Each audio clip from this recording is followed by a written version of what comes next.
Starting up this lovely stream once again to continue the work on Magnus.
Alright.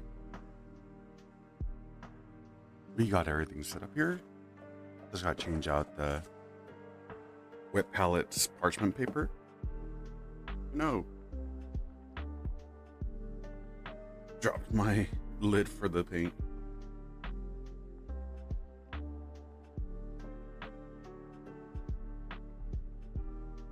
But we are going to start up and work on more of the gold trimming. But first off, something that's been bothering me for quite some time is Magnus's what's it called, his magic orb on his staff kind of has a line that visibly shows from above. Usually a lot of the newer models are really good at hiding it. They're really good at hiding it, just generally speaking, like under the model and stuff, so that you don't get to see it, which is great, you know, model making on the engineering side of things when it comes to, you know, the designers. But this one kind of missed the mark because it's like visible as heck. So I want to go ahead and really quickly get some green stuff.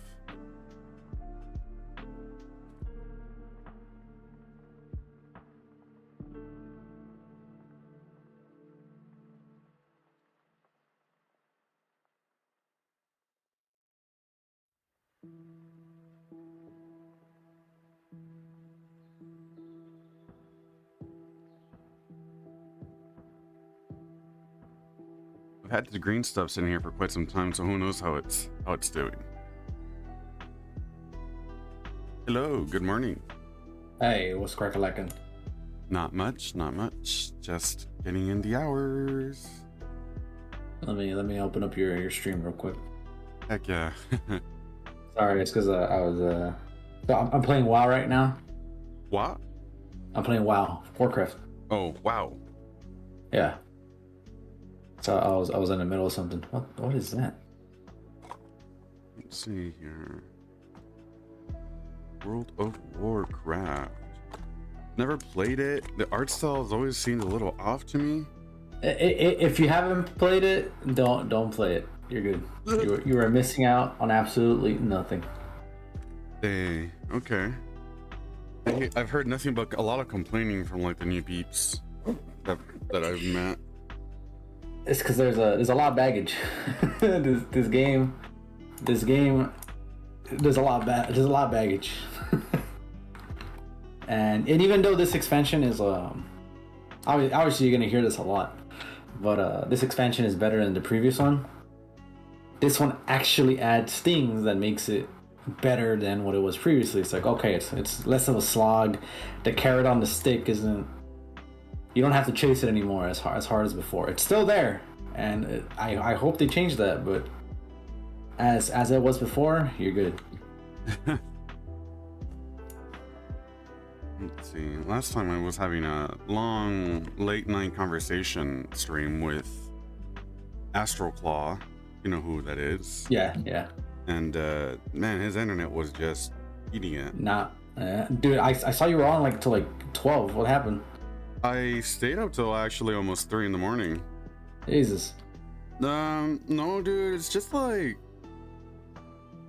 getting the hours in. It's nothing in particular going on. Just. Oh no, I figured it's just like are you behind in hours like that hard? No, surprisingly, actually, I'm almost getting my 40 hours. It's just, but literally, I'm going ballistic in the sense of like trying to get a new PC. Ever since like the whole Space Marine thing, I was playing it. I've been playing some Tarkov before Space Marine, and that game is very intensive, like computer intensive. So because it's just been performing terribly, I've done everything I could on the software side of things to minimize the amount of like frame drops, screen tearing, and all the beautiful pizzazz of computer gaming. Right. I couldn't find anything else, and we just figured, you know, like as a computer programmer, that's basically a sign like there's something else going on. It's not software side, so it's probably hardware. And considering the way it frames, it buffers, like I get really bad framing in Space Marine when there's a lot of entities, and that's a sign of CPU intensiveness. Because the GPUs rarely ever fail, so do CPUs. Considering how like laptops are hotboxes, yeah, there's a pretty good chance it's just the CPU's dated, the laptop's already on its last legs because of poor airflow. Just what laptops suffer from. So right now you're just trying to. Well, I'm putting the trying extra. to find I'm putting the extra hours to get these commissions done. I'm working practically 40, not 40, not yet, but like really close to 40 hours. About like 37, 38, 39, quite literally. Not 40 yet. It seems like they don't want to give me my benefits, but whatever. People have already complained before I have, so I don't want to bother with that. Fair. But I got the hours. However, that's what it's really all about right now. It's the grind for a PC. I feel you. That was me a couple years ago for Monster Hunter World. That's the only reason why I have this PC is to play Monster Hunter World. Oh heck yeah, dude! Monster Hunter's awesome. I haven't played the. I didn't play a new one. I didn't. Sunrise. Sorry. I didn't enjoy it. World? No, Sunbreak. Sunbreak. That's literally the newest one in the desert, right? No, that's the one with the. No. That's the newest one in the desert is Monster Hunter Wilds. Wilds. That one hasn't come out yet, but the one before that one. Before that one, I don't think I know. Sunbreak, yeah, it's Sunbreak. Interesting. Monster Hunter Rise. It's Monster Hunter Rise, and then the expansion is Sunbreak. So I've never messed with green stuff before, and this feels really clumpy and clay-like. I'm not sure if it's supposed to be that way.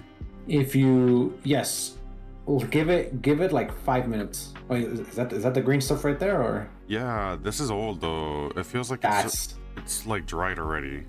That does not look like green stuff. It looks like dried up clay.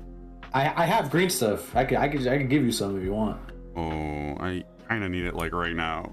Oh, that's a little too late. Oh well. I don't know. I don't know what that is. This is green stuff, brother. Check it out. From what brand? Liquid green stuff. Working with Citadel. That is not. I do not use that, bro. Too late. I'm gonna tell you right now. I'm being serious. Don't use that. That does not look like actual green stuff. I have green stuff right now. I'm putting some liquid green stuff. Yeah. And that does not look. Looks yummy. That does not look right. So how does it work? Is it just you put water on it and it gets hardened? No, I'm putting water to kind of revitalize it. It doesn't say that. I'm just kind of doing my own thing right here. Oh, okay. If I can get it into a nice consistency, maybe it will work. Right now, it's like it was hard, like dryish clay. I don't trust Magnus near it. Stay away, son. This might explode.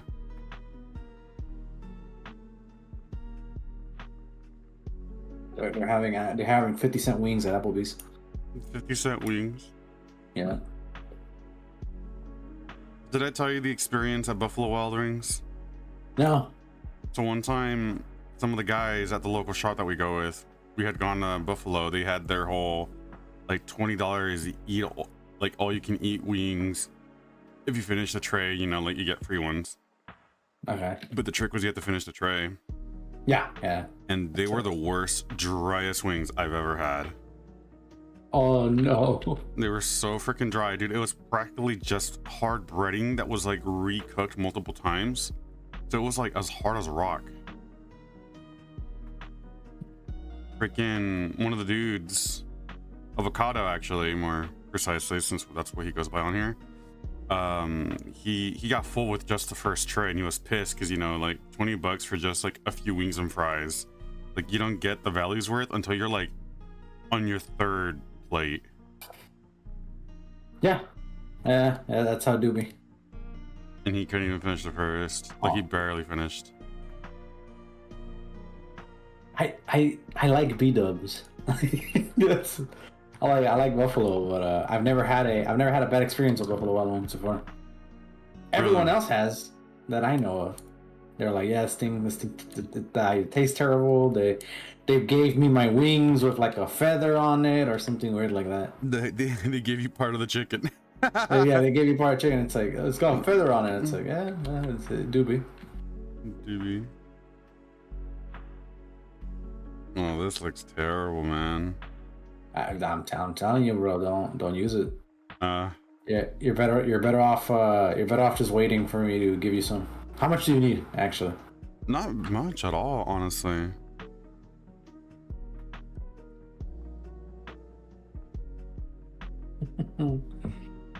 This is crazy.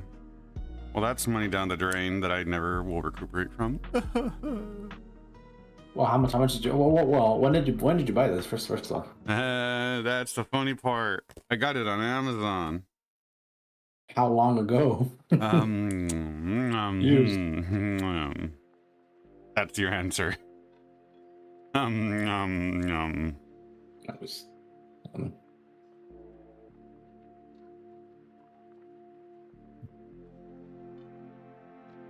And I got some of it. Our friend in chat's asking what stream.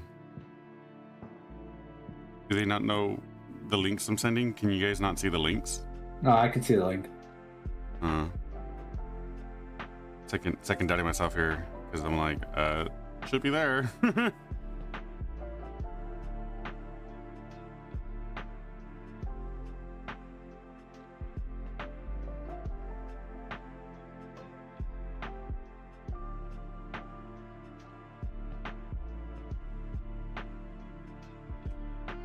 What gray were I mixing? I was not mixing a color.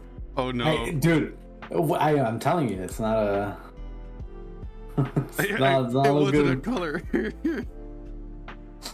It's green stuff. It's putty. No, not texture paint either.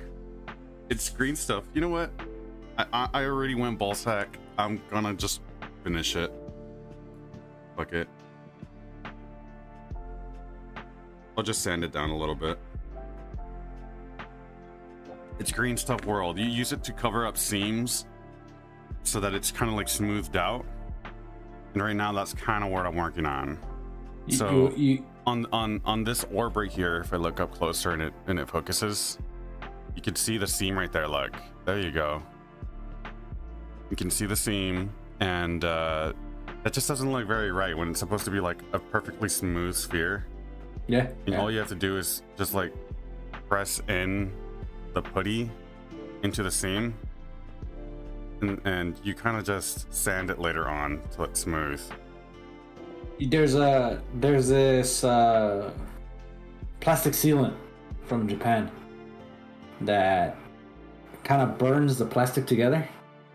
Does it? Yeah, and it looks really, really smooth. Ooh, that sounds cool and also very scary. Yeah, because it's an acid, so it's like you have to wear your gloves, and apparently it smells really, really bad. But it works wonders. Like what you think it will do, it actually does it. That's cool. So it's like, oh, there we go. But the problem is, it's highly toxic. Yeah, I'm working with some Hobby Lobby like primer. That's what the primer I use for this, and it's supposed to be like the toughest primer when it comes to airbrushing. And the benefit of airbrushing, of course, is being able to do it at any temperature, regardless indoors. But Right. the Hobby Mr. Hobby primer is supposed to be like one of the toughest ones. Because the problem with just acrylic primers that are airbrushed is that it's so thin that it can be rubbed off just by touching it. Unless you do multiple coats, it can rub off really easy, and that really sucks when you put endless hours of effort on projects like these for it just to kind of rub away, right?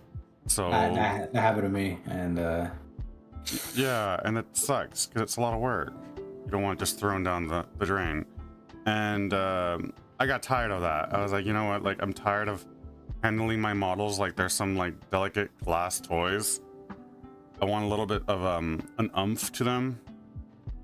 And I got the thing, but when you said toxic as heck, it's basically the same thing. And it's funny enough, it's from Japan, and it's insanely toxic. And I was airbrushing it with my window open. I bought an expensive $30 like extra fine filter so that like I can push out the air and still catch some of it, so I'm not like destroying the earth.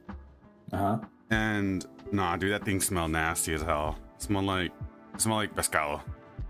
Yeah, it's some of these things. Like I said, they do what they want, but they come at a cost. They come at a cost. Did you see the? So remember how you asked me if the primer worked? If the primer worked, yeah. So I posted the pictures in the chat. So those are how they came out. The one on the far right is the non-primed one, right? The one on the far right is the not primed. That's just the resin. Right, okay. And you have the middle one with the cheapest color. Yeah. And then the far Cheapest left. Dirt. And what would you say you would rather? The cheap.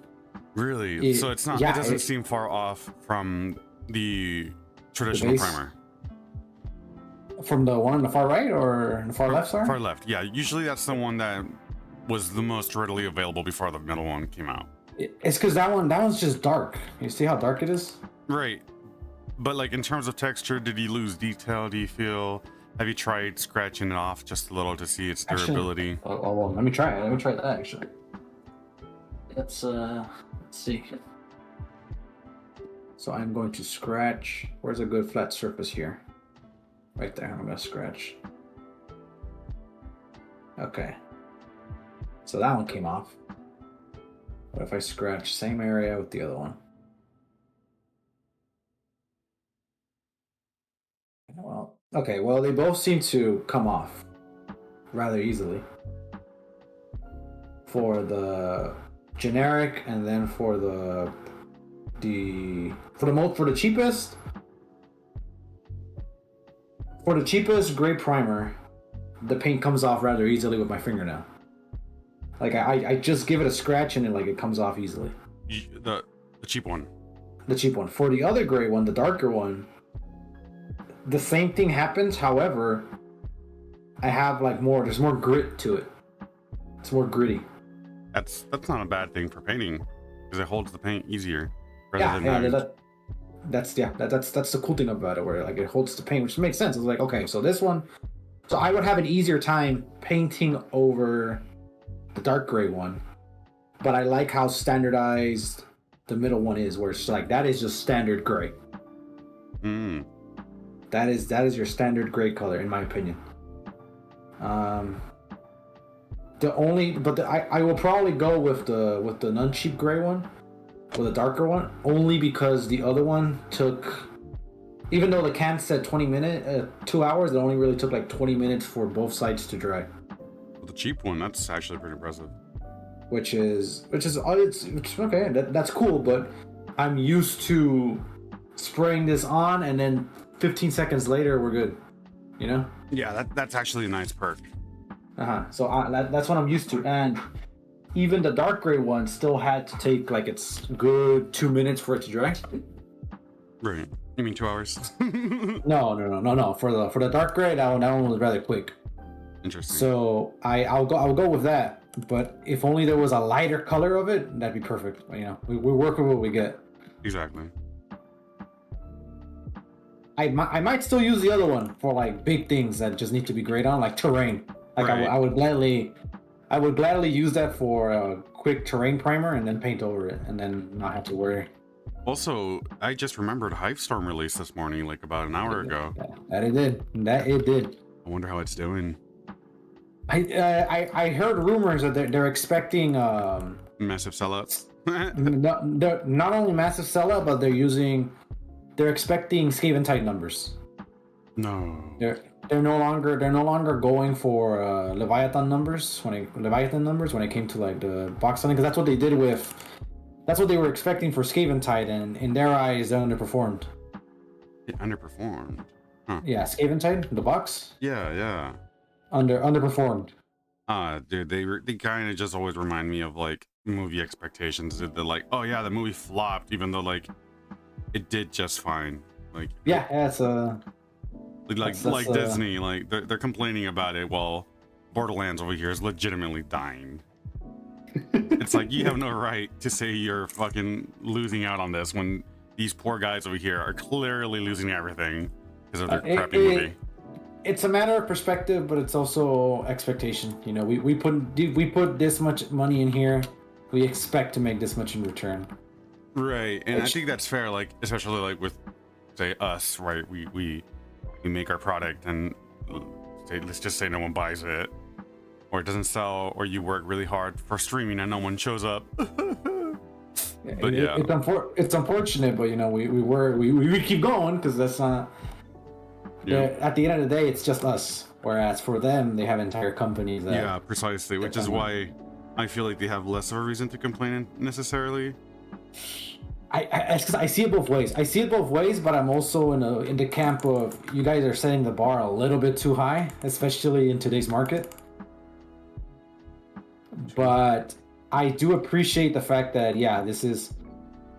They're not going for the big one. You know, the big one was Leviathan. They're like, no, we're not expecting that for this. We're going with these numbers, and hopefully we get them. And it's like, okay, I think they'll succeed. Because this is like the new Kill Team edition, right? Yeah, it's a new edition, and I gotta say, because I love Kill Team, as you've probably noticed, but this one has kind of failed to get me hype because it feels like just an update. It doesn't feel like an addition to me. Really doesn't. So? I don't know. It just doesn't. Like, and it's funny because the marketing's there. Like, I see it. I see them trying, but it's kind of failed to kind of be like, you know, like, convince me. If that's really it. It's just not convinced me whatsoever. The terrain, I'm excited for, but it's not new terrain. It's basically a re-release of an old set already. Yeah, that's what I saw. And one of our friends, I don't know if you know, but that's the Mechanicus terrain that we have, that our Lamentress player painted. Like, it's basically the same thing. We're just missing the enclosed versions of the structure. And don't get me wrong, I really like the design. I like that Warhammer like industrial look, and we don't have some of those, like not too many of those. We have a lot of like city, like World War II-esque ruins at our shop. And I wanted the terrain. I was mentioning in our group. I was like, hey, if anyone wants to split, like, I just want the terrain for us to use. But yeah, no one seems to be interested. I'm interested. I just need to wait a week for me to get the money. What team are you looking for? The Vespids? Yeah, I wanted the Vespids. I thought someone had already was already gonna split it and get the Vespids. Nope, no one has. Okay, all right. I want the Vespids. That's all. That's all I really care about. Yeah, and then I'll just hold on to the Aquilus. In fact, I was actually kind of willing to keep it to try the new edition with them. Yeah, sure. I like Kill Team. It's just I like this. Despite what I've said prior, I enjoyed it. It's just there were aspects of it that just kind of made me go. Like I need to sit down. Quicker. This could have been quicker, absolutely, miles quicker. And there's a lot of bloat.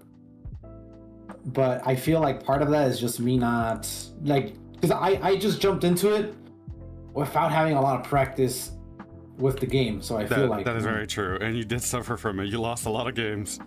So I'm like, maybe if I take a like, because what I did for OPR and Warhammer when I started playing is that I actually simulated games and started seeing what my max range is, stuff like that, and that's how when I came into OPR I was kind of already familiar with it, and that's how I adapted so quickly. I didn't have that for Kill Team. It was just like, I'm in it, I'm here, yeah, and it's like, okay, I need to take the time, and I just never did. So I'm hoping that with this, I can. And especially since it's new, everyone else is going to be like on a similar playing field. Yeah, I agree. And a lot of the terrain I have is very modulated for Kill Team.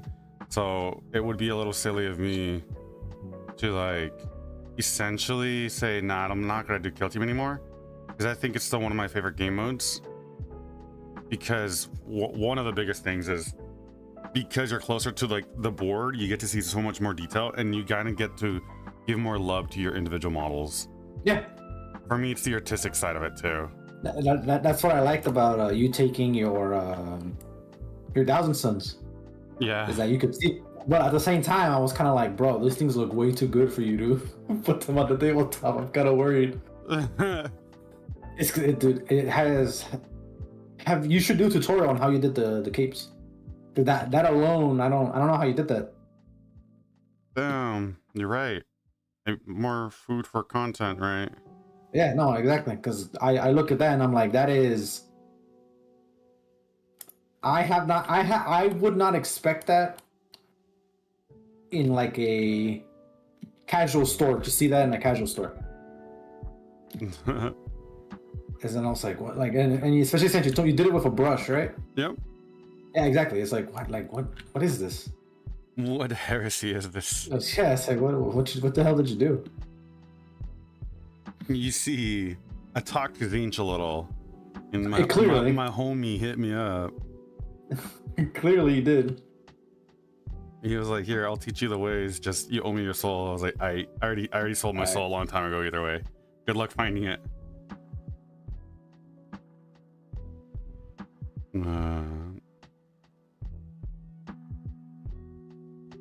That reminds me, speaking of Kill Team, dude, I kind of felt bad because again, you were thrown into the deep end because everyone already had prior knowledge of how to play the game for the most part, and there was so many people in the same boat too. It was the Ultramarine player, it was the Necron player, it was the so Necron. Okay, I thought he had already played Kill Team. No, he had not. And I had so many people to teach at once that I couldn't really go around teaching everybody other than the people that I was playing with when I was matched. Right. And I felt bad because like that would mean I had to forcibly like leave out people like you who I couldn't teach because you already had your match and I was already having mine. And I remember having sent out some videos for people to watch, like hey, here, take advantage of this cool channel, and pretty sure not a lot of people looked at it. I just know the group. It's just how the group is. But I saw snippets of it because I believe I was working at the time. Mm-hmm. And I don't blame Okay. everyone. I was just like, yeah, like here it is, but only the truly dedicated would probably watch it because they care that much. And most of the guys there, they're kind of just there to kind of wing it and have the experience as they go. And I think that's okay, because that's been from the very beginning of the store. That's been primarily kind of just the perspective of everything we do there. Like OPR, like we don't know much about it. We're not happy with 10th. Let's just hop into it. Let's see how it goes. Kill team. Oh, like a lot of the guys there that were new didn't know what it, how it played. Let's just jump into it. Let's see how it goes. Again. And it works, at least for us, thankfully, because a lot of people it does its job. Mm-hmm. But for sure, I think that's one of the biggest things that you bring up that I'm definitely aware of, is it's like, because of that, because we're jumping so many games, it leaves a lot of people in the dark, who are very interested in like learning it before they play.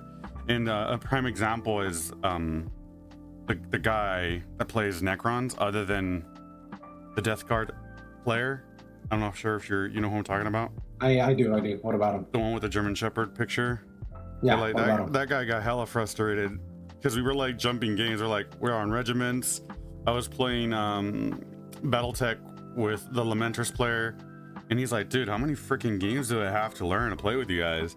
I was like, dude, you don't have to learn all of them, but I also understood where he was coming, because like you wanted to play like anything with us, but he has to keep on learning like new stuff.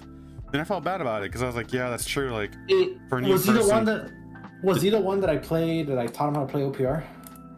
Like the last week? Maybe. I'm not sure. I don't know who played last week.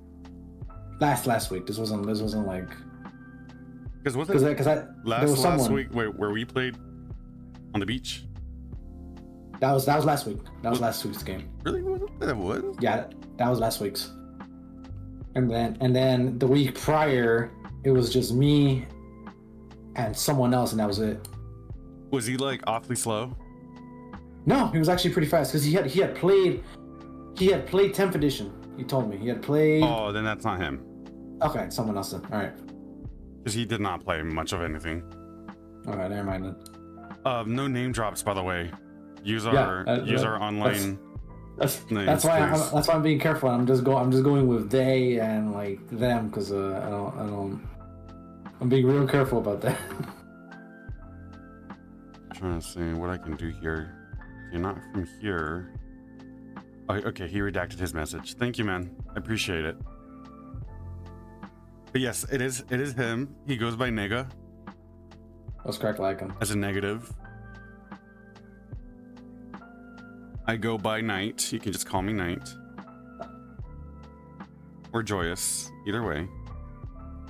I prefer Joyce. Joyous. Joyce. It fits my personality. A very joyous person. A lot of good reasons to be happy. I'm hoping that we get the Kill Team games. At least try the new edition out. See how it feels. Oh, most definitely. I know a lot of the guys are willing to. And from what I'm hearing, like, it's a very needed update, regardless if it feels like just an update. So that's good news for us. Needed in what way? For like the game as a whole, or just for us? Like, oh, we need like a different game, like generally as like a game update. Think of it that way. Oh, okay. Because like not doing well? because no, it's not that. It's, in fact, it's probably like the most balanced game out of all GW games, believe it or not. I've been following it still, and it's been doing great. The problem is there's a lot of rules that are kind of useless. It feels bloated. Yeah, and I said as much when I played it, where like this doesn't feel right. Yeah, and you're right to say so, because it really wasn't utilizing everything it needed to, and it didn't simplify it enough to the point where it felt good to use it, because it added more bloat, as he said. Mm-hmm. Now, this time, from what I'm hearing, is they're simplifying it and making it even easier and more mainstream. They're rewording some of the keywords to be more helpful. For example, ceaseless used to be reroll any one roll of a one of a one. So if you rolled if you rolled no ones, you have no reroll. So there goes your ability. Now that ceaseless is now you get to reroll any one dice, which is amazing. It's basically a free reroll. That feels better. Yeah, correct. Now that means that some other keywords got put away because what was it? I think it was balanced for melee was basically the same effect, but that was melee specific. There wasn't a shooting thing. So that was one of the biggest fixes.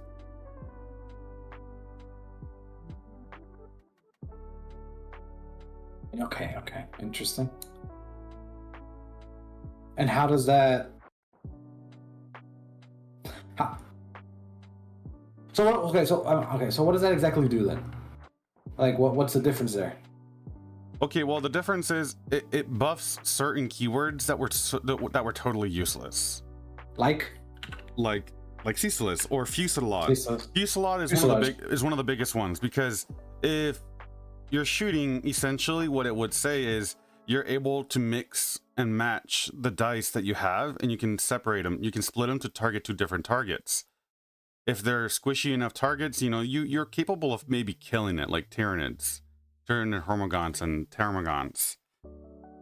And the problem was that when you split it, it had to be within 1 inch of the other target. Because the idea is like you're firing so many and you're making a fusillade, hence the keyword. It's like an actual verb action. Right. So the downside would be it had to strictly be within 1 inch of each other, rather than when you think about shooting a minigun, you know, it's not that hard to shoot targets from, you know, far apart of each other, unless they're like drastically far apart. So we need fixes to that. I haven't seen all the keywords. It hasn't all been revealed. I know it got leaked, but I haven't looked into it and no one's talked about it. But from what I'm understanding is they're changing quality of life, stuff like that. Okay. That I can get behind that. In terms of the blow, I'm not sure. I feel like not much of it has been removed, other than the thing that I'm the happiest about is they got rid of the freaking shapes, dude. I thought that was the dumbest thing ever. It confused so many people. You're like, triangle equals 1, circle equals 2, square equals 3, and pentagon equals 6, and you're just like, what? Like, repeat that like 20 more times and I might get it. And you might get it. That's the funny part. Yeah. And it was frustrating because I would see people like you like hear me explain that, and you're like, what the fuck? Like, why isn't it just a number? And I was just like, precisely. And I distinctly remember telling you guys, like, this is probably the dumbest part. Bear with me. But that's what these mean. And now they got rid of it, thank God. Because it was terrible. Someone messaged the group. What does it say? Is it just numbers now? Yeah, they are just numbers now, thankfully. And it's written on paper as just numbers. Yeah. And that's what I'm happy about, because now you don't have to look at a data card and be like, what the fuck does that mean? So now that you can just know, hey, that's just this many inches. Oh, it was she's the one who asked what stream. Yeah, she's new. She's the person I added. Interesting. Yeah. By any chance, have you known her for a while? Have you known her for a while? Yeah. I've known her for a couple years. Interesting. She doesn't know a hobby like at all, but she asked me to like take her out of the house as many times as possible, so she's coming with us on Fridays to play whatever. That's cool. Oh, dude, I just drank a cup of coffee, dude, and I'm lactose intolerant. Oh, I'm feeling it now, Mr. Krabs. Why'd you put milk in it? Because I like milk. Oh, like the coffee itself isn't gonna cause the issue. It's the milk you add. Coffee ain't the same without milk. I literally just have coffee and milk. I don't add sugar sometimes. Oh, okay, that's good. Kill Team End? What do you mean, Kill Team End? Mr. Krabs. Ultramarine.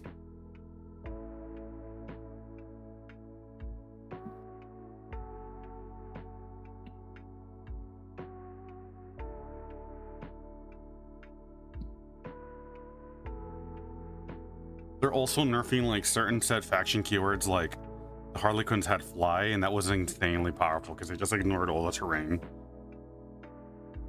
Well, everyone everyone else has to like abide by the rules of, holy crap, there's a wall, I can't really do much, and they're like, yoinky sploink, I hit you from behind now.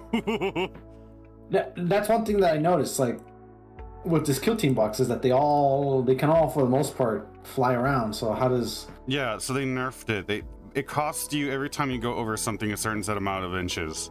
So it's not just like yoinky sploink, like I said, like full movement, and then I'm behind you and I hit you. Now it's like, okay, I can fly over it without a problem.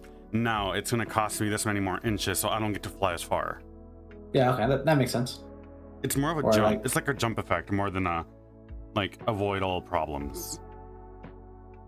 We take those. Yeah.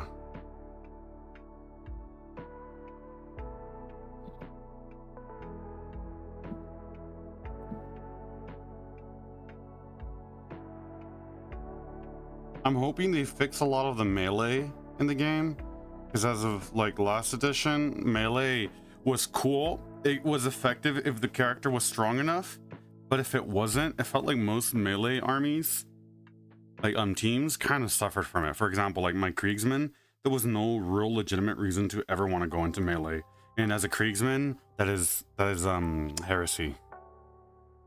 I want a bayonet. Bayonet is my middle name. Are you excited for the new box? Of what? Aren't Krieg getting a new box next year? Yeah, supposedly with the launch of the Codex. I'm excited and also scared because of GW. How are you gonna mess it up? It's just new models. I don't know. Okay, that's exactly it, right? So first off, well, okay, this is kind of crazy, and I bought 40 models worth of Kill Team Kriegsmen just because I'm that crazy about Krieg. That's a lot of money because they're $55 each. And I feel like there's a sunk cost fallacy about to kick in. And shut up. And basically, I didn't really like the gas masks that kind of came with the new like redesign of the Krieg. They're like solid hard base plates rather than like soft rebreathers, if that makes sense. They're like solid. Okay. And I have nothing against like the solid design. They look cool actually, but they're not the classic design. And I felt like they did that for the sake of what reason? Like why? I'd have to see them because I feel like I know what you're talking about, where like it's not made of leather, it's like a hard solid chunk. Yeah, and I've seen it. It's supposed to be like I said, the old design was supposed to be like a fabric that makes up the majority of the mask. Now it's like it looks like a hard like plastic. Like they cheaped out even further. I mean, that's not far from what the Imperium would do, but like that sucks because I did You're talking about the ones from the Kill Team box? Yes. Okay. So I'm forced to accommodate my perspective of Kriegsman because of this, when I really like the old design. And I hate myself because, you know, like, I don't like it, but I bought a buttload of them, and I kind of just learned to accept that, you know, that's just the way they're going to look now, because, you know, see them, okay. Because there's no takesy backsies with GW. Yeah, with GW, yeah. Hello, Poison. Good morning, buenos dias. Old Krieg. Oh, I see it. I see what you're talking about. It's subtle though, is what I'm noticing, and you could probably get away with it by just coloring them differently. Yeah, no, and when you're like standing and playing, honestly, like it's the last of your worries. Like you really don't pay attention to it, and let's be real frank here. They die in droves. They die in groves. So like there's no need to pay so much attention to it. They're thicker though. That's like the only thing that I'm noticing that really throws me off is that the breeder tube. Yeah. For most of these, it's really thick. Whereas if you look at the old ones, they're nice more like lean. they're like a thin tube. Now, I feel like It's because of the division. Okay, aside from that little piece of metal that's sticking on some of them, that looks like on the nose. that looks like a nose. Yeah. Aside from that, because you can't really get away with that. It's that's good. Always gonna be there. I think it's good. I feel like maybe if you just paint them a more leather tone, you can kind of get away with it. And that's what I did, and they look phenomenal, regardless. Ah, okay. All right, then you're good. Yeah, that's what I'm saying. It's like it's not the worst paint in the world, because you're trading old resin, which really sucked, for new hard plastic, and hard plastic is lovely to work with. Have you ever worked with resin, like the resin from Forge World? It really doesn't feel good. It's that really cheap, like flexible, like PLA plastic that like looks chunky. Ew. Yeah, ew indeed.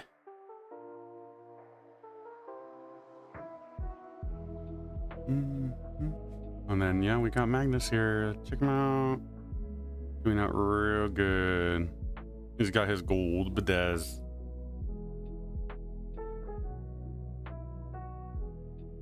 So back on the Krieg thing. So like, because the design already exists, I'm concerned about how they're going to change the other designs. Like, also what is going to be incorporated? Because believe it or not, the Krieg roster is a lot bigger than people anticipate. And it's also, it's thrilling for like other factions, because that means if they're doing this for Krieg, imagine what they'll do for the Steel Legion, the Catachans, the Vestroyan. Like there's endless potential for all other factions too. That's the expectation, no? Because they did that for Crude, where even though Crude are an auxiliary of the Tau, yeah, but they give them the full bedazzle, yeah, which is awesome. Yeah, because now you can run. You're still running Tau, because remember they're part of the Tau, but you can run a Crude only army. Yep, and that's the thing with me. So it's like, I love my Krieg, but I'm essentially buying a whole different army. Even though, thankfully, I haven't collected Astra Militarum Ascadians, so I don't have the problem of you know, having to worry about the old models in my army, because they're already mostly Krieg. I built my Astra Militarum arm with the intention of Kriegsmen, but how are the designs going to fare from that of the old ones is what I'm concerned about. Who knows? Who knows? Especially with how they like to scale things now.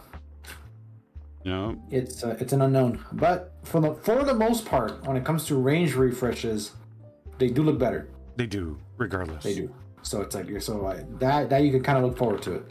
How do the Kroot fit with the Tau? In terms of lore, the Kroot are what they call an auxiliary. That's what our friend Nego was saying.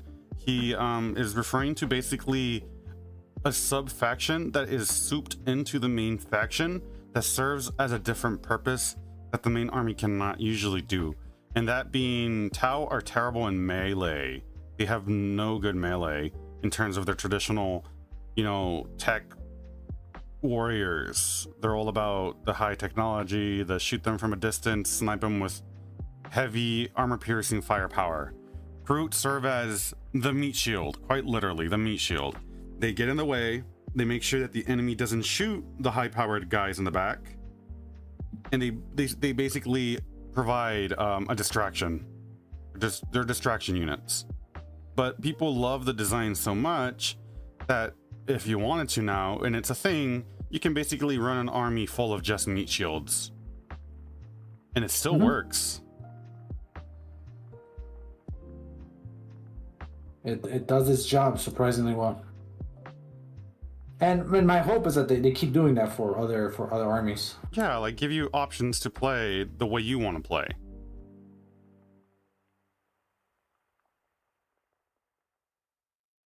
If only. If only. You're still looking for your chaos? I am. I still am. I know it's happening. Because they already put the old Chaos Lord on. They made it so that when you search the Chaos faction, the Chaos Lord always appears at the bottom of the list, and it always appears as out of stock and online only. What up? No, go for it. Sorry, I'd like to hear the rest of your story. I don't know. And usually, what that happens is when they do that, it means that it's gonna be replaced or it's gonna get removed. So it's happening. We're getting the new 10th edition Chaos Lore that came out back in March. Oh, more than half a year It's- ago. Probably 8 months now. It feels brutal. It's like it's inexcusable, honestly. Like how do you not have a solo scope for this? Like explain that one to me. Right. Anyways, what were you gonna say? Oh, another reason, like on top of the dinero for the computer I'm trying to work on, I so badly want to get to painting my actual Kriegsmen that I have right now for our campaign. I really want Yes. my army to look beautiful when we play. Yes, I was, dude. You have no idea how close I was to just committing to going orcs, but say I'm bringing chaos. and just be like, did you bring the chaos? No, I brought orcs. I deceived you. But I know there's a so you know there's a balance patch coming by the end of the month, right? Really? Okay. So I'm waiting to see what changes they make to the game. The creator like said that it's not anything substantial. It's not. But the game does want to commit to at least a balance patch every 6 months. Oh, so With- this is a patch long time coming. Yeah, and because of the way they handled Assault with like the 3.3 that got released and then people were complaining a lot, they pushed the balance patch by around 2 months back just so that people could have fun with the game as it currently exists without having to worry about their armies changing. But he did say that, yeah, this patch is coming, it's gonna happen. He wants big changes to happen every year. Not like gameplay breaking changes, but like, oh, let's say this rule isn't working, we'll change it within the 6-month period, you know? Stuff like that. Cool. I like that.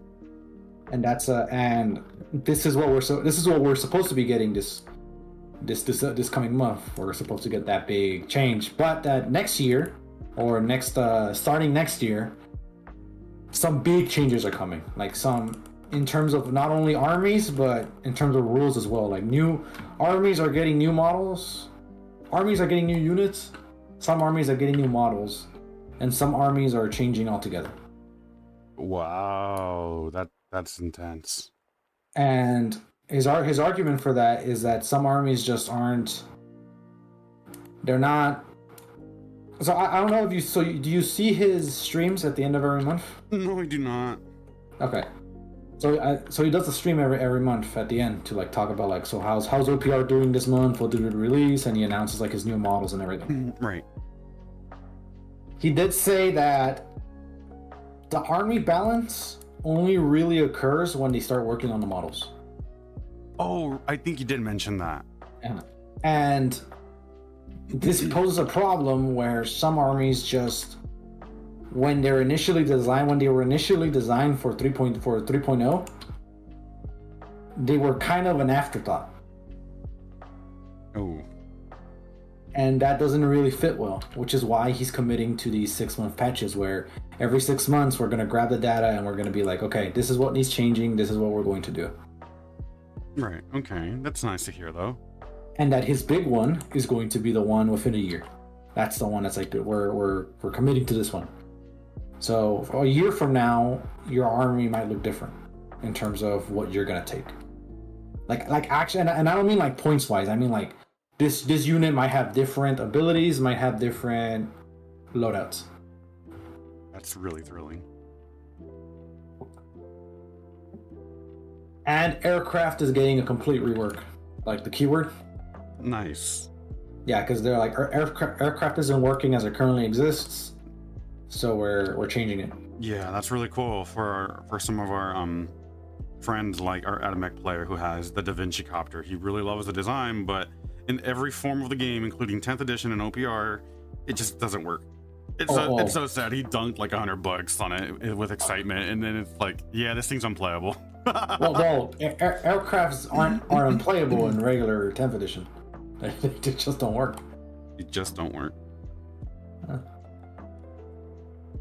We have you to blame. That's right. You did this. Why did I do this? Why did you do it?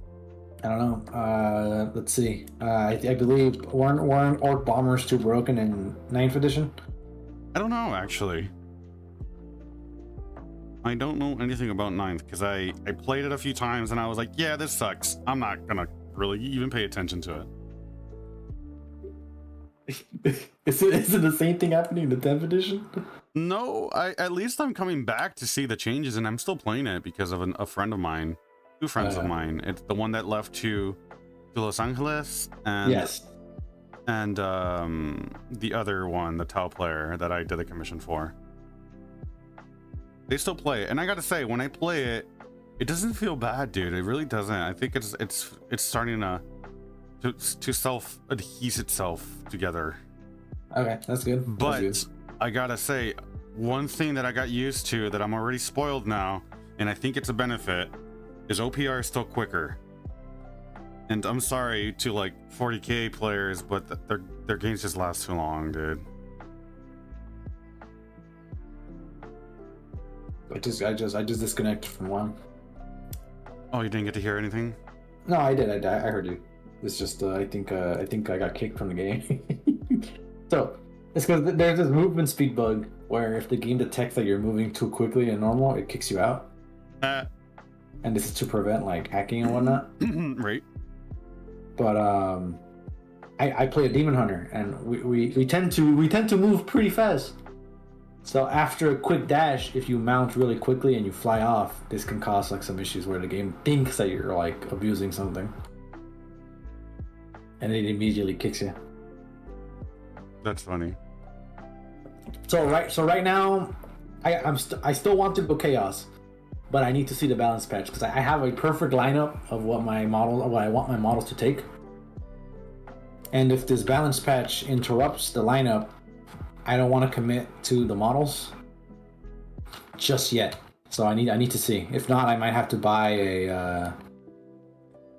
buy some legionaries or some more chaos marines, or just print them out. Whichever one happens first, really. Right, nice. I was even thinking of also adding some stuff to my Krieg. Like, well then, Mr. Enemy, why should I tell you? I don't know. You tell me. No, I'm just kidding. I'm the one hosting the thing, so I want to take some Rattling snipers. okay, that works.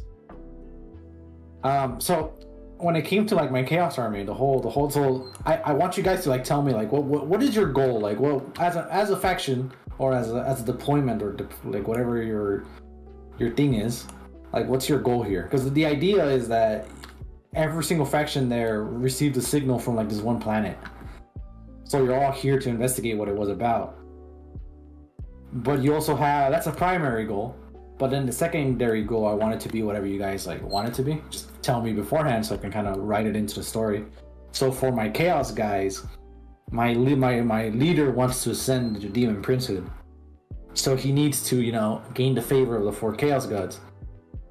So the idea was every time I play, I'm gonna put in 4 little strips of paper inside of a bag, each one representing one of the 4 chaos gods, and each one's gonna have a goal. So if it's for Khorne, my hero unit needs to kill the enemy hero unit, and it has to be his attack that kills him. Right. That's and really that, cool.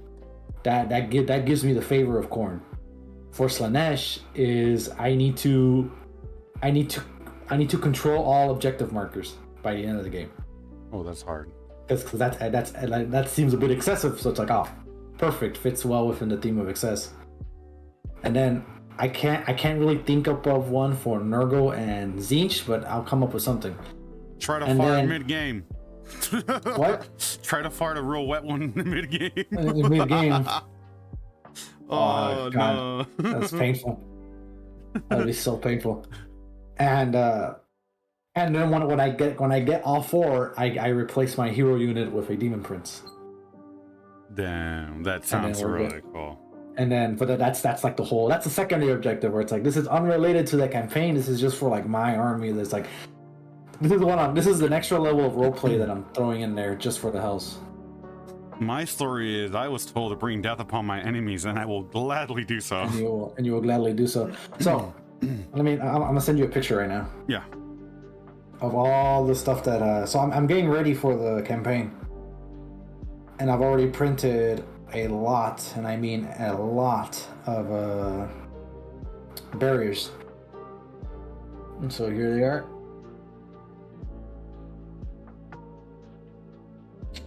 Bear with me just a bit while I trim this. Yeah, no worries, and do what you gotta do. You are working on you are working it right now. So. And then I'm about to go to work. Damn. Oh, gotta make that dough. I will admit how you did I like how you did the wings. Thank you. That is, I wasn't there for the stream, but I did catch the end of it, and that was crazy.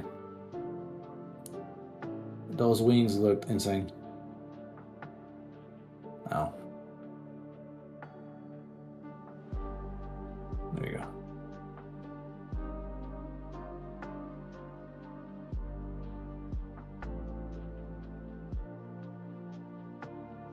Hey.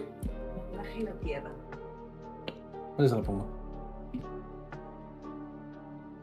You still here? Yeah, I'm still here. All right. So I sent you a picture, and I need to print out some sandbags so I can glue these together and then start making that terrain. And then that will be like the barrier terrain for it. And then I don't know what else I'll get, but I'll think about it later. All right, I gotta dip out. I gotta step out real quick. I'll be back like in a couple of minutes. Okay, okie dokes. All right, peace out. Right.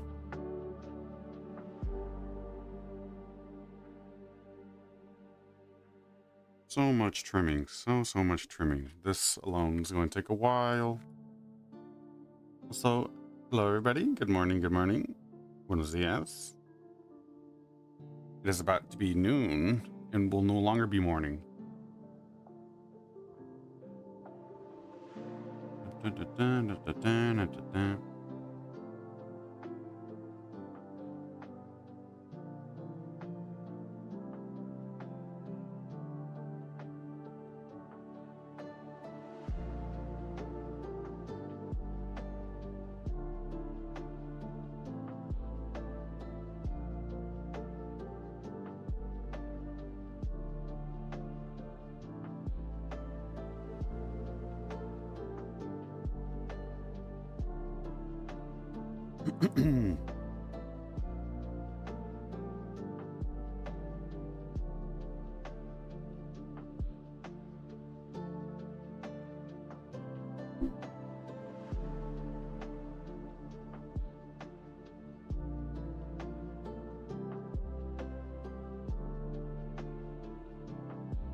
Yes, sir. Go ahead and ask. You have but to ask.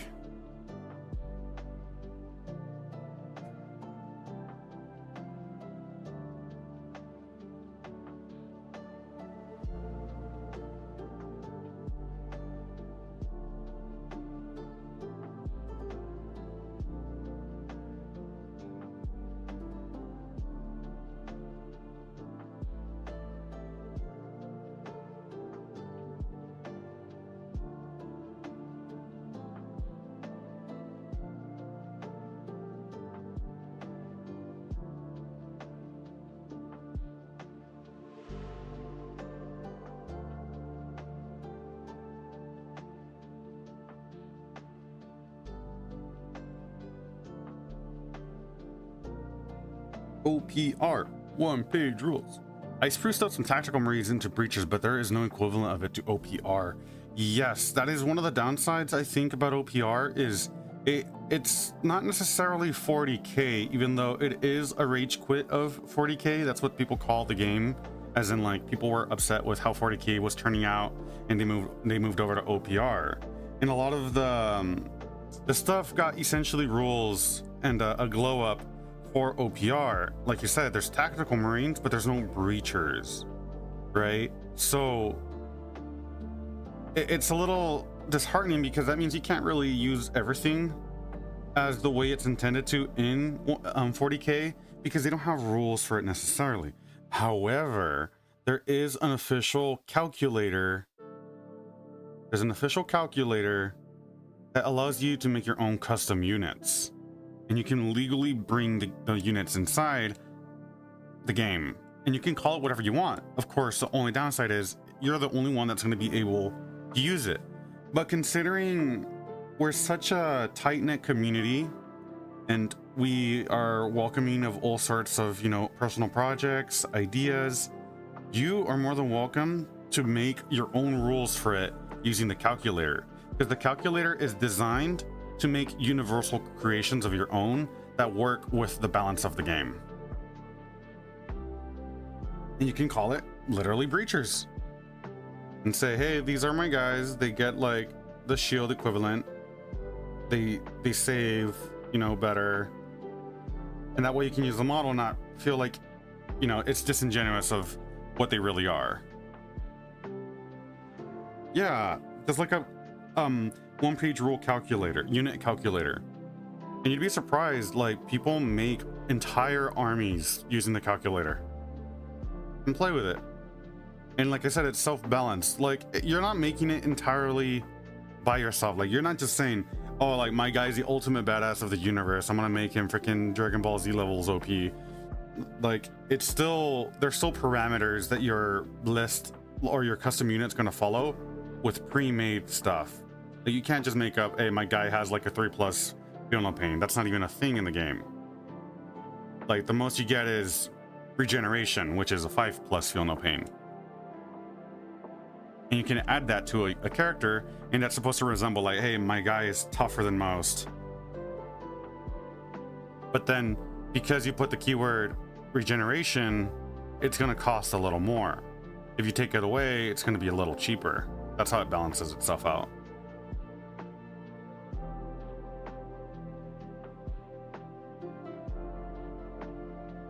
A lot of like the legendary main characters from 40k do not exist in one-page rules, but you're more than welcome to like make your custom characters the way they play in 40k for one-page rules. You just gotta find the rule that best suits them, just like in 40k.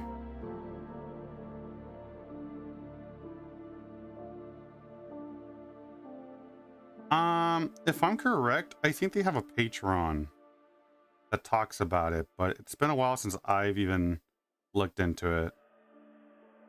I've had no need to really do so yet because I haven't worked on my 40k armies. I've been focused on painting. And let me know what you find. Let me know how it works, because I'm also new to it. I just know it exists.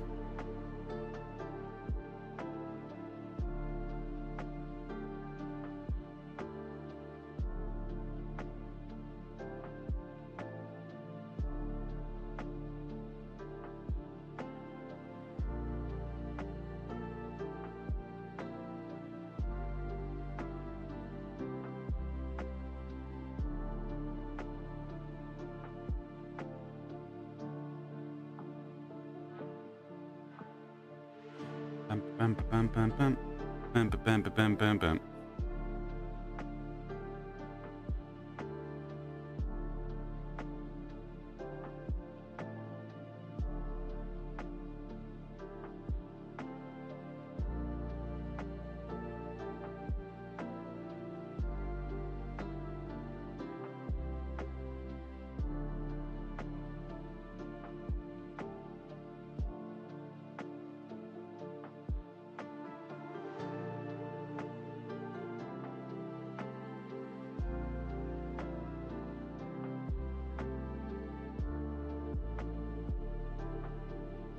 Another idea I had was proxying them as Blade Guard and just grabbing them from the Prime Brothers and combining. Yeah, that's the whole beauty of OPR, is you can use whatever model for whatever other model. We just kind of have a thing where it's like, try not to like stretch the imagination too far. For example, we had a friend, we give him slack for it, you know, it was funny, but like, don't put like a Great Unclean One as like a little Gene Stealer on a massive base, because then that's just unfair. It's the little Gene Stealer is way too small for like the massive model that it's supposed to be. So like, just be considerate of that. As long as it's around the base size of the intended model and the height, you're good. You can run it. There's no problem. Blade Guard are on 40mm bases, and your breachers are on 32. So like you have that issue already. But considering it's OPR, you know, that it's not supposed to be an issue. That's the beauty of it. Like it's close to the base size, they're approximately the same height. You know, as long as your opponent's okay with it, you just gotta let them know, like, hey, they're supposed to be the Blade Guard, they're on smaller base, are you okay with that? Be transparent, don't just assume everyone's gonna accept it.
Also, Mr. Ultramarine, you're getting some stuff printed, I hear. That's super cool. I'm really excited, dude. The progress that you put into your army. I really love seeing people work on their stuff, and I'm excited that you're working on yours still. It's been a while, but that's the cool part about disappearing for a bit, is you get to come back, and I hope that you worked on your stuff.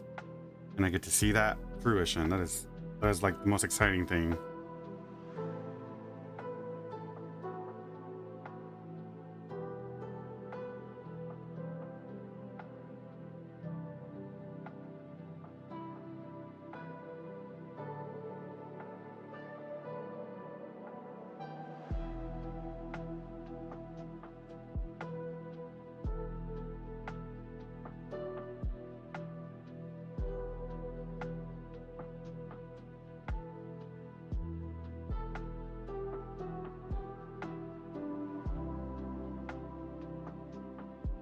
Yeah, I added the breachers, 2 more dreadnoughts, 2 predators, rhinos, whirlwinds, and a tech marine and apothecary.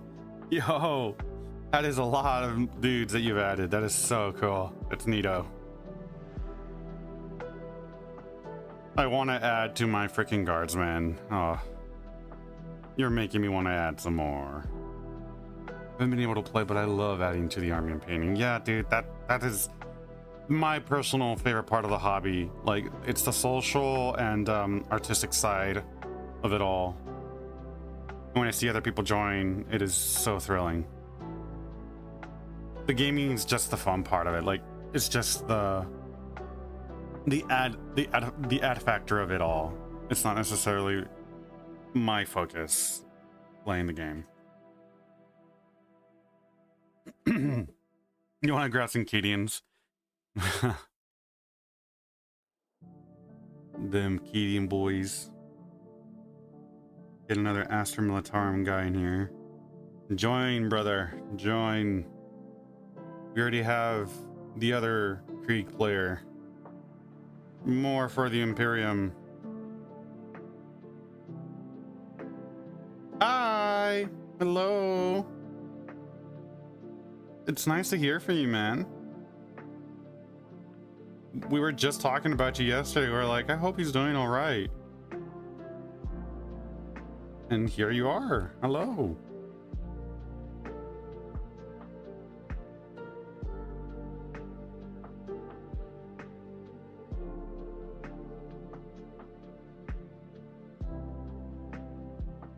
working on the commish. Get that moolah for my computador that I so badly need.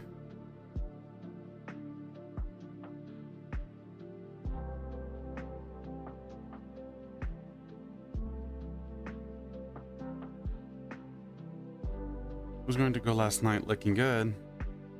Oh well, last night either way was closed for the pre-release of Magic and stuff, but a lot of the guys wanted to go, and it always sucks where we don't have the opportunity because of set other events. But yeah, I'm thinking, man, I really am starting to think about like bothering, like consistently bother if we can get a day for ourselves, because this is happening frequently, and there's some other guys that are interested in using the room on the same day we're planning to go. They said that they'd give us notice, but still that's a day that a lot of us look forward to, and then we just can't go now.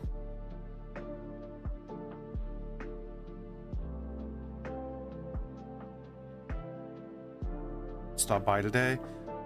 Again, I think one of the issues, at least locally speaking, is you got to make sure someone is going. Don't just stop by and expect people to go. Like, if that is your intention to begin with, go for it. But I do let everyone know when they do say, I'm just going to stop by and see if anyone's there. It's like, well, no. The only people that exist in the hobby are quite literally, for the most part, the ones that are in the group. So if no one says anything, that means no one's going to be there. Just a little forewarning.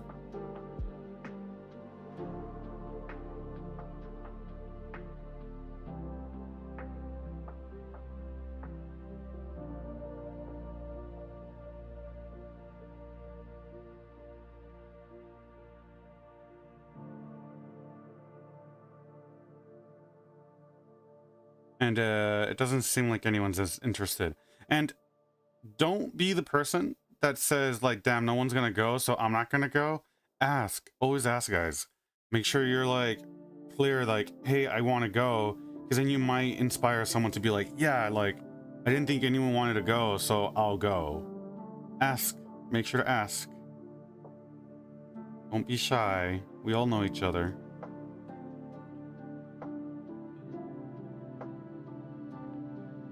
And if no one can, you know, people are busy too. We all know that.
Ready instead of count 2, set.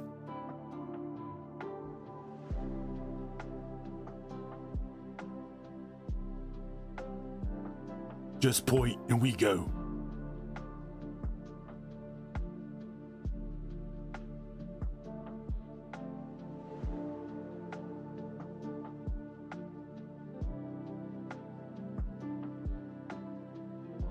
They won't know what hit them. Some Dawn of War guardsmen banter when you press and select them. Man, that was peak.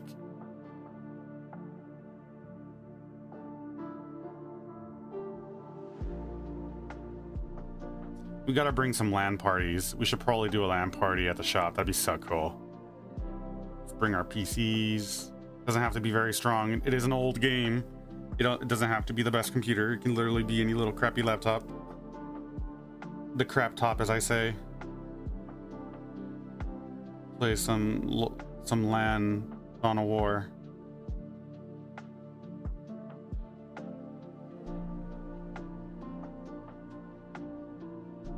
With so many entities on the screen, who knows?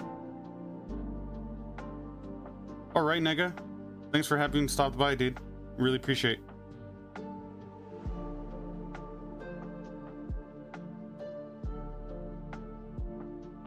Either way, stream's gonna be ending in about like 30 minutes. So we're good. Thank you.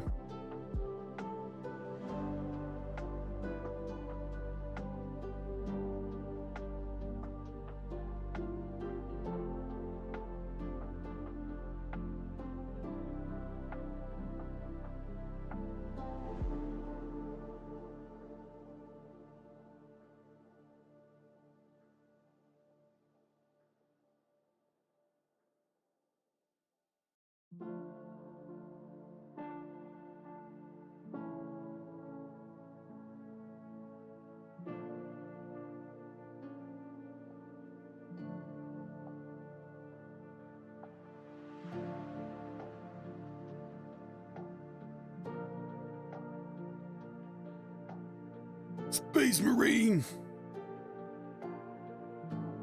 Get off me ship, Space Marine!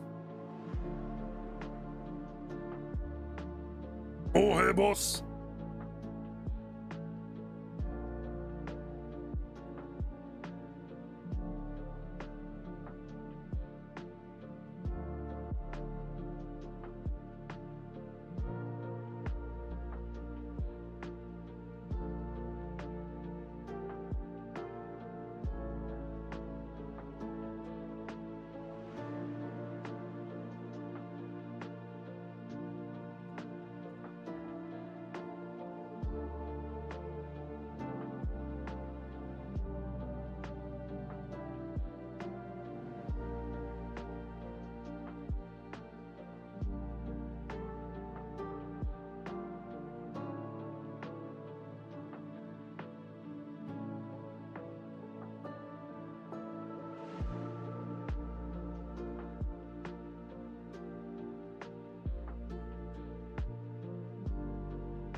Looks like the paint was too diluted.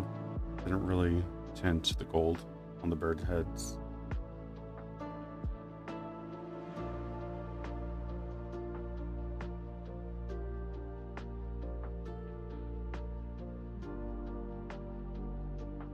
That's more like it. Heck yeah. Oh.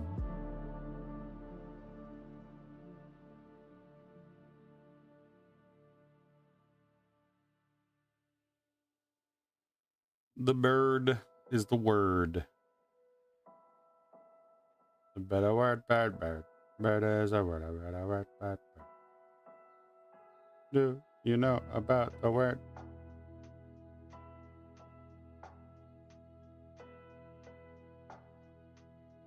Surfing.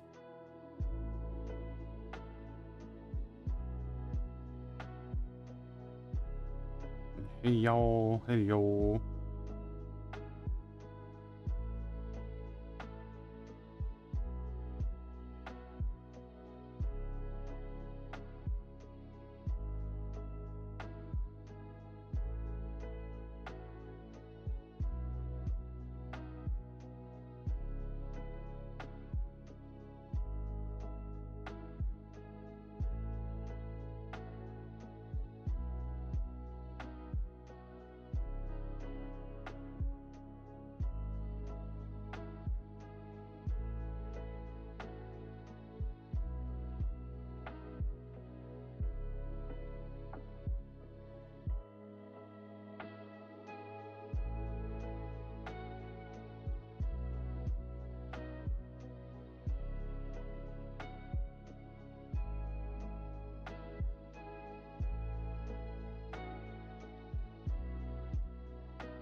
Really want to mount the camera right above me. I got a shelf that sits above me that holds a lot of my storage, and I kind of want to mount it there, so it's a little bit more so out of the way.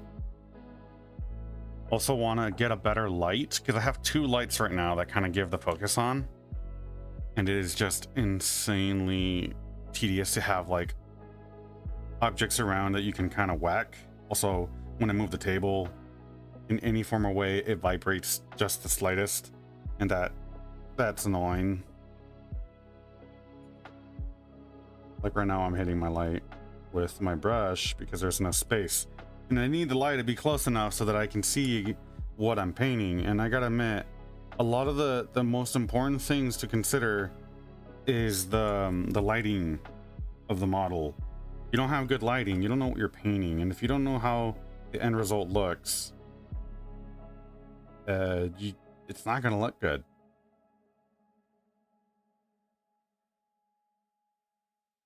How heavy is it? The light? The camera? The camera is very light. It's probably no more than like 2 pounds. The shelf has a lot of stuff, but it can carry up to 220 pounds. It's a metal storage piece, heavy duty industrial kind of like storage thing that holds onto the buttress. I'm running 2 of them. I'm running 2 lights on either side. I can show a picture once I'm done, but it's really restrictive because, like I said, you're painting, and then like right now it is awfully close to like my vision, like where my head is to where I paint, and the light literally gets in the way. I have to adjust my position of how I paint just to accommodate for it, and not having to would be so much better. I might even improve a little bit more in like my efficiency.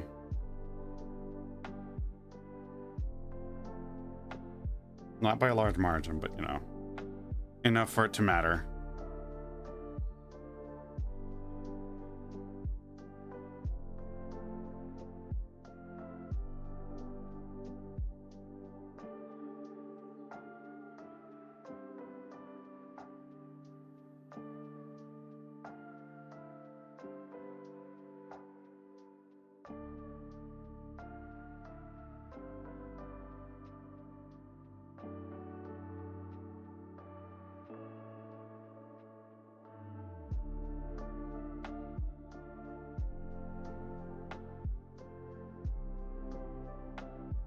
And these lights are like Walmart lights. They're not even the best of lights. They're more than adequate for what I need, but I have done a little bit of like looking around for like a better light for hobby painting recommended by YouTubers and such. And I think it's the brand Gamer Grass does one where like it's so potent, not in the eye hurting kind of way, but like it has a good coloration, a warm coloration, and it covers very well. Very flexible too, and it's very robust. But it goes for like $200, and I was like, oh, it's really pricey for just the light. But from what I'm hearing, like it's the best out there.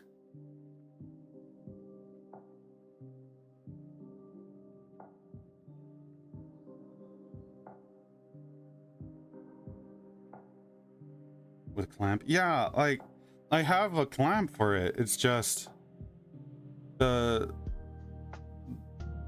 cabinet that lies above me, it has like wire railing, and to attach it to it is going to be a little tricky.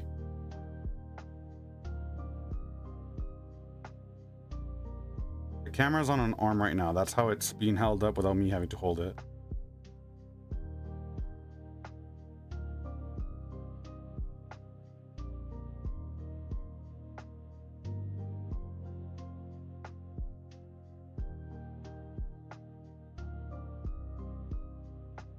Yeah, the light picture is what matters. Because having the light necessarily like right above is going to cast a lot of shadow on the model, and that's not a good thing. So I need it to kind of be a little like, I need one light to be a little lower aiming upwards, and then one line aiming from above downwards, right? Like the complete opposites, so that way all the shadows are being covered.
Really want to work on my Krieg now. Want to paint my Star Wars, my Krieg, my Tyranids. But for the order, in terms of like what comes first, since the campaign for OPR is going to be happening relatively soon, I am going to give my Krieg the focus.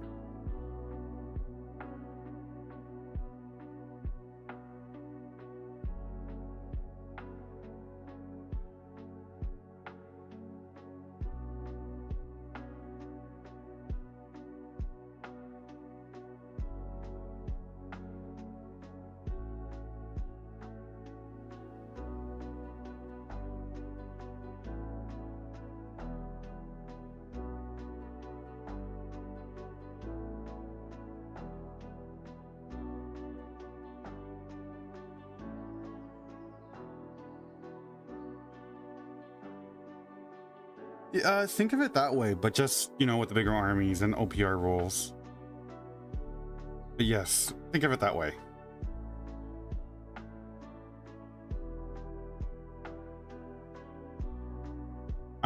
It feels like Nega is going to be adding a little bit of like something else to spice it up.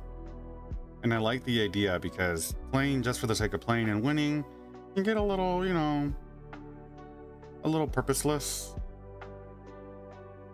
I like to also kind of spice it up with like, why are we playing, right? Like, what's the reason to be excited for this?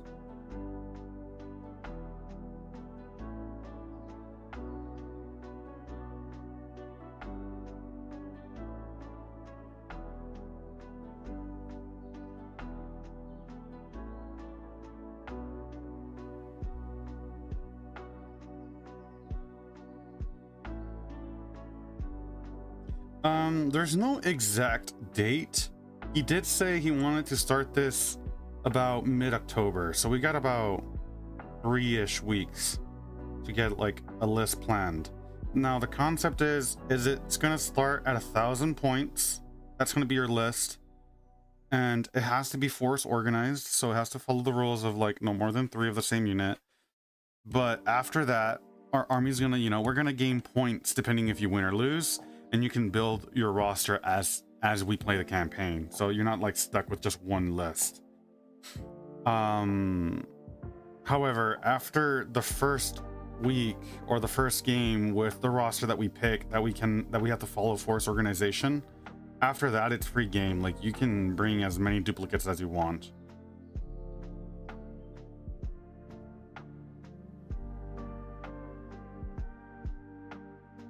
You should be available by then. Yeah.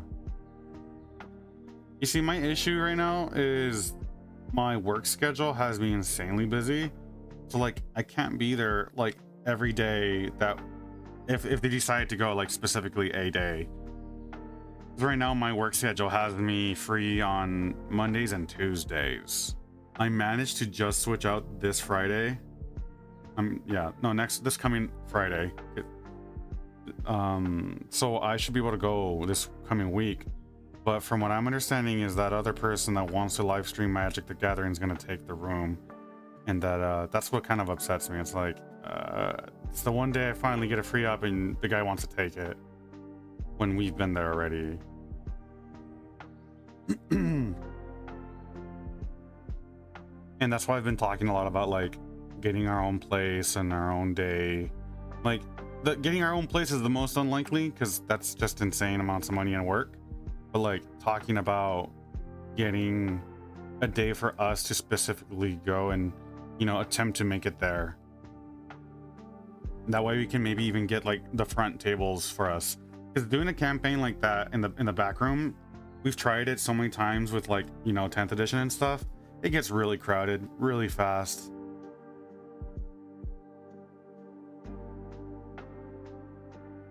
Our friend JD here would know. And Andrew, Esther Claw.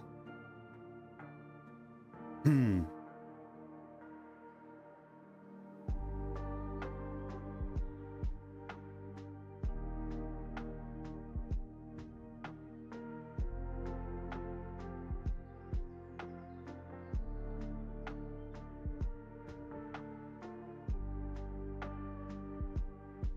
it seems Fridays are the best for everyone right now with Magic, and One Piece is packed.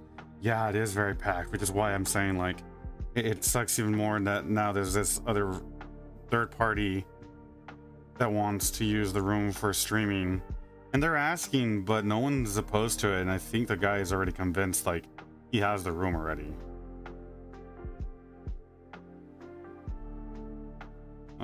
I mean, I'm sorry I say guy. It's a woman. Don't want to be rude. Maybe switching the date to another time during the week where it's not packed. Right, that's what I'm saying. Like, have a dedicated for us, a day for us Warhammer people on maybe like a time that they're already servicing, like, you know, like they're already there. Because we don't have a day. Our day is Friday, but again, we keep on getting moved and told, hey, like, we need the space. And it's fair, like, it's not really their fault because they need it. And what's most important comes first is their business, because that's, at the end of the day, that's how they keep the lights on. But it sucks for us who, you know, we also accommodate our time to get together, and then it's basically stripped away because some last minute decisions. It's not consistent is what sucks.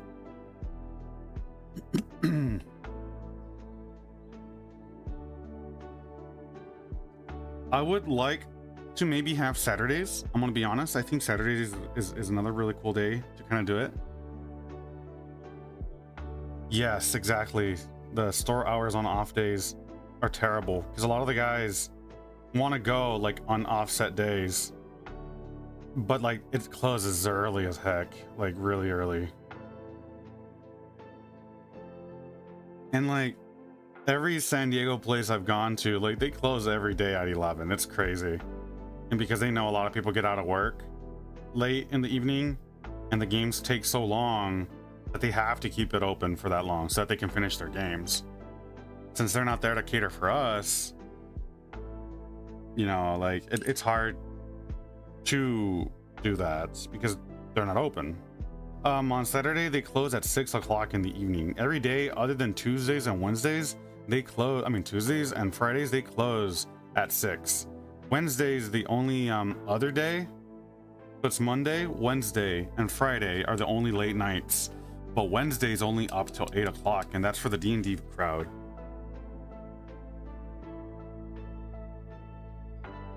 Yeah, that's where I used to go to play when I was going up in college.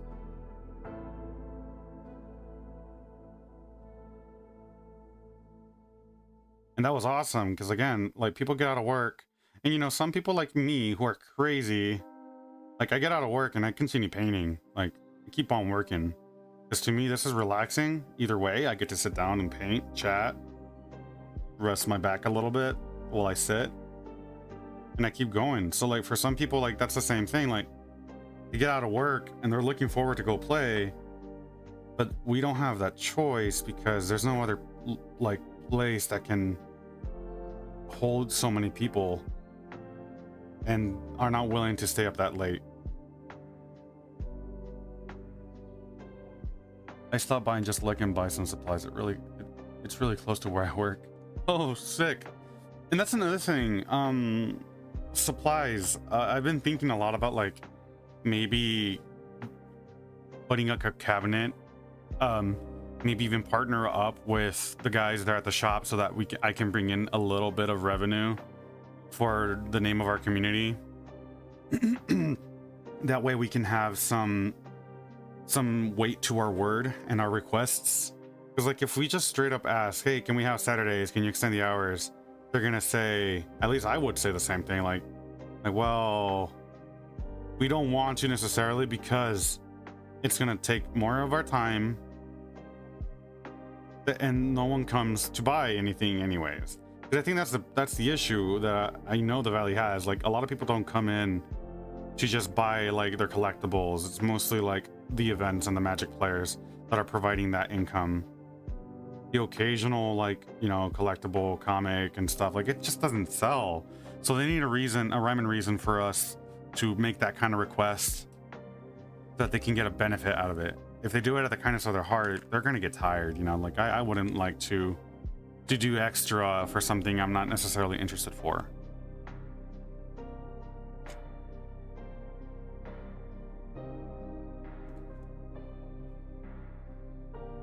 Okay, well, that conversation will hopefully flourish into something, but for now, yeah, they don't charge us, precisely. So until we find a way to generate some sort of revenue to help them out, maybe we'll have a little more like asking power. But for now, because none of the guys at in our group really spend anything at all, it's really hard to make a request. But that's it for today. I'm already actually past 20 minutes than I was supposed to. I need to start packing up and get ready to go to work. It was fun. I don't think I'm gonna hop on tonight to work on this project. I do go to my church. I'm a church goer.